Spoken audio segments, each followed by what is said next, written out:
Hi, my name is Mike Hanna, and I'd like to thank you for visiting my site and downloading the free DISC VAK Profile test.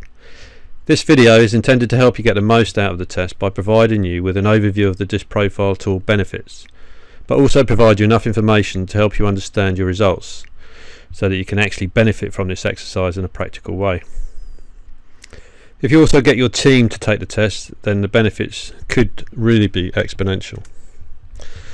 So, how does DISC add value or help you? Well, it identifies the preferred communication style, your ability to make decisions or to plan and organise. It also identifies what motivates or drives you. It shows your management style and also the management style required to manage you, or if we apply that to employees who take the test, the style they require to get the most out of them. When you get good at this, you can pretty much identify people's profile in a short conversation.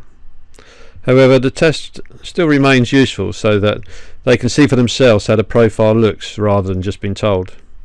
It's far more believable when they go through the process and see the results based on their responses, as you probably found yourself. It's very often an eye-opener and extremely useful to help team members better understand the team dynamics and why some people's needs are very different to others.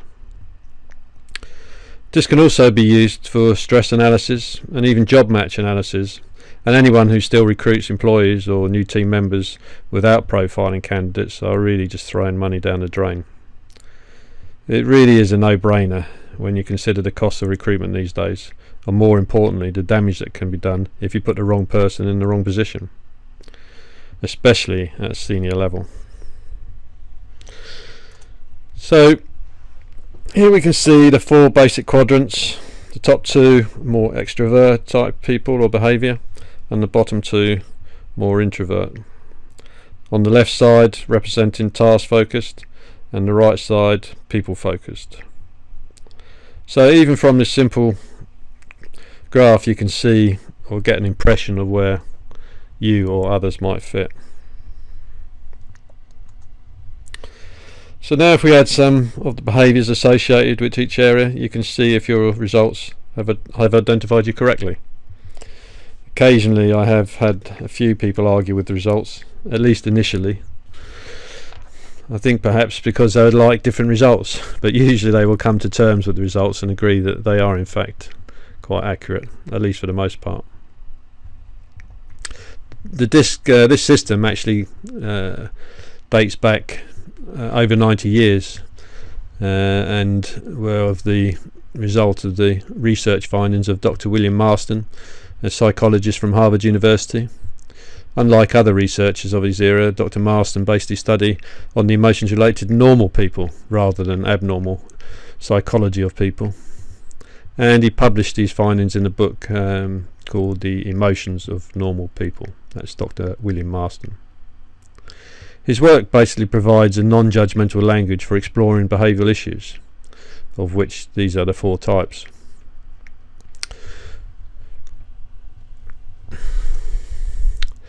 And you may be one of many people who feel that they don't fit squarely in a box, and this can be expanded out further and further, and this is just an example of putting in another box between each of the four boxes, if that makes sense. So let's run through some of the four main areas. People that are high D for dominance are usually natural leaders, powerful characters, ambitious, forceful, direct, very competitive, results orientated, fast paced and tenacious. Can also be easily driven to anger or aggression under certain conditions. You'll find that they're quite often less focused on how the job will get done than moving forward to accomplish results. Can be naturally competitive and focused on the bottom line. Does that sound like you? So how best to communicate with a high D? Well, you've got to be brief, specific and to the point. Tell the what is in it for them. Stick to the business. Plan your presentation thoroughly and be well organised with all your supporting material. Present the facts clearly and provide details and figures to support the success of or effectiveness of the options. And so it goes on.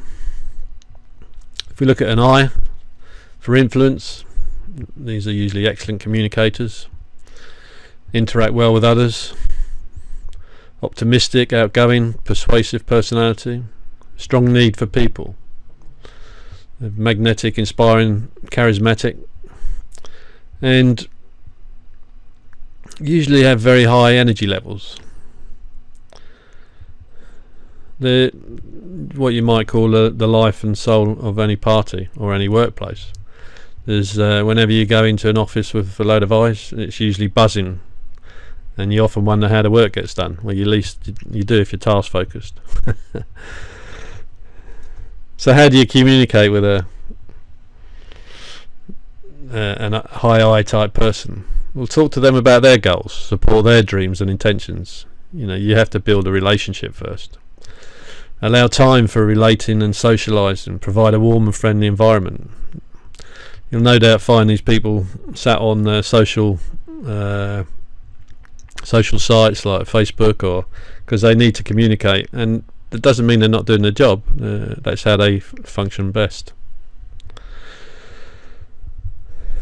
S is steadiness, peaceful character, likeable, sincere, relaxed and patient, compassionate people who tend to be sincere, attentive listeners. Usually loyal employees who enjoy their work and are less likely to be absent. They like to serve and help other people, maintain lasting business relationships. They like to finish what they start. So, and these are what you might consider the backbone of the workforce. And how to communicate them? Start on a personal note. Remember, they're still people focused. Break the ice. Build a rapport. Show sincere interest in them as people and make them feel you care. Patiently draw out their personal goals and ideas. Listen and be responsive.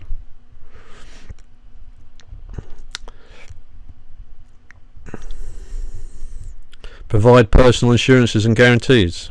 If a decision is required of them, allow them time to think. Sometimes a lot of time. And C for compliance. Like structure, have an orderly means of accomplishing tasks. Often perfectionists and like things to be done right. Like to use a step-by-step methodology to assure optimal quality, adhere to specifications. Conscientious, logical and serious and concerned with getting the job done. Remember, these are task-focused people. Task-focused introverts. So generally very self-reliant people are valued for their objective and analytical thinking, as they are good at organising facts, like working with precise detail or sophisticated systems, often quick-thinking individuals, although rarely offer an opinion unless asked directly for their thoughts. They can appear slow, as they need to think through situations, but unlikely to make mistakes.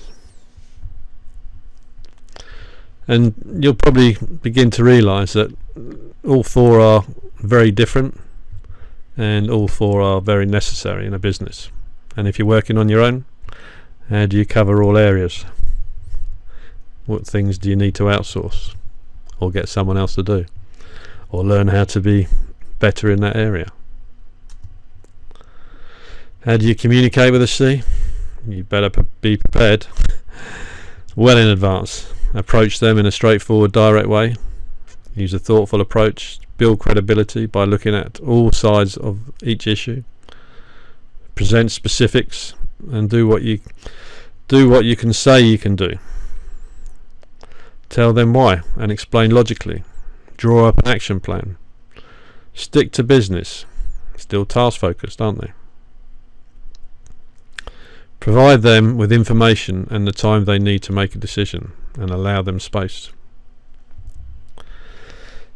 You might want to know that if you are trying to sell or convince these people, you're going to allow yourself plenty of time, because they're going to go through the facts again and again and again, and they're going to make sure. So if you think of an example of the type of roles, you might say an accountant or a bookkeeper might fit well with this kind of profile. A business owner might be the D. Customer services, sales could either be D or an I. Customer service would be an I, and as I said before, the workforce could well be an S, and some could be a C. So if you've done your test, you will have seen two graphs. You should hopefully have a better understanding of what DISC is. So if we look at your graphs, it's important to remember that there is no right and wrong, and this can and does change, and just represents your current emotional behaviour for the situation you're currently in.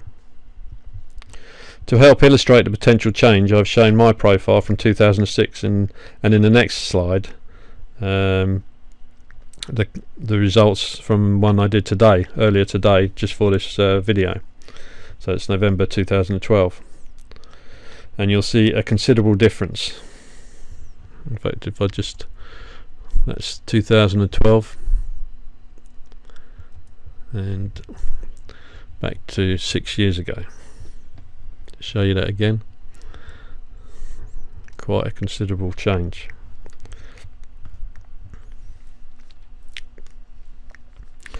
My circumstances were extremely different in 2006. I was running my own business coaching consultancy. So I was directing other consultants, marketing and sales managers and teams. We were selling one-to-one and group coaching programs, predominantly from local sales seminars in hotels or in our own offices, or from Chamber of Commerce style settings.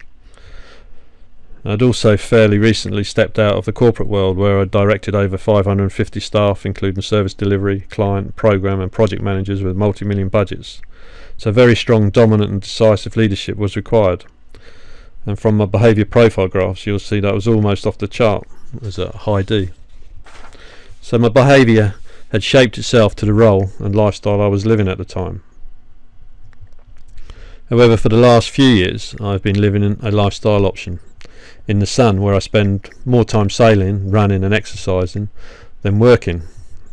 Or at least that was the case, as I began to realise that I had perhaps gone too far the other way and needed to get back on my path, and hence my business to help others work on their vision and path with crystallisemypath.com, where I'm turning my coaching skills, systems, tools into online digital products and programs, so I can help reach a lot more people without having to work such long hours, as the healthy balance still remains key to me. I still want to continue sailing and having time in the sun. Anyway, if we look at my profile for this year, we can see I'm a lot less D, a lot less dominant, and a good deal more C for compliance, which basically means a lot more detail, as I'm creating new products, programs and membership sites, and as I have a technical background, I like to work out how things are done so I can understand them before either automating or outsourcing to better utilise my time. The second reason for such a big change is because I invested literally tens of thousands of pounds or dollars in personal development, tools, systems, courses and learning techniques to help me be a better person and coach. I didn't feel being highly dominant best served me a lot of the time, or more importantly, the people close to me.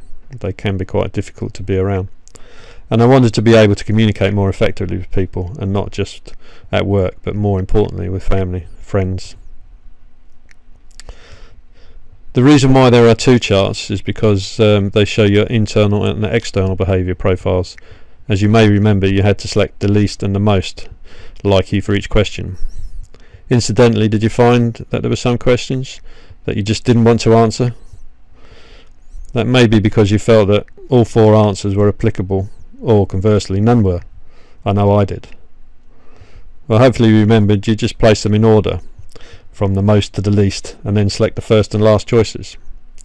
And hopefully you've answered all the questions. You shouldn't have had to deliberate for too long, as the best results are when you move through the test quickly and go with what first comes to mind. So the external graph, or the external profile, shows how you adapt to your environment and considered to be your adapted behaviour. This is the behaviour you perceive as necessary for the situation. The people you're around would say this was the real you.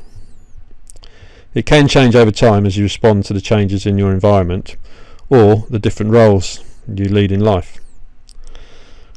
The external profile is also called your mask graph, as it describes the style that you feel is appropriate to your current circumstances. This graph is generated from your most responses. In answering the questions, it is easy to be influenced by what you want to be or how you perceive others to think you should be. The internal profile is considered to be your natural behaviour, or your real behaviour, and tends to be apparent when you feel completely comfortable with the situation you are in, and so there is no need to change your natural style. Your natural behaviour is also observable when you are placed under pressure, as you won't have the energy to adapt or master behaviour, and so your inner behavioural style slips out.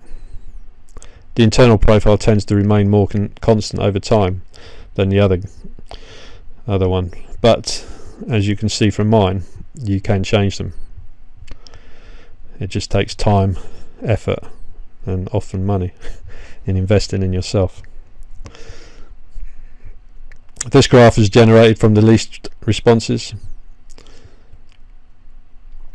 and it's considered to be far more difficult to fake what you aren't.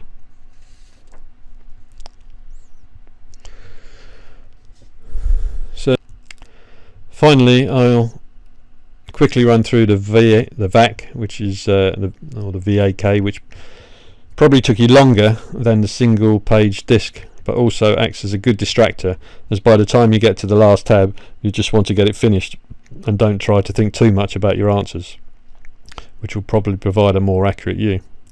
So the VAK representing visual, auditory and kinesthetic, and in some profile tools they will also take in taste and smell, but for the most part these are the 3 predominant sensors used in communication, which is a key factor when you are trying to get a point across, whether in a seminar, sales meeting or team meeting.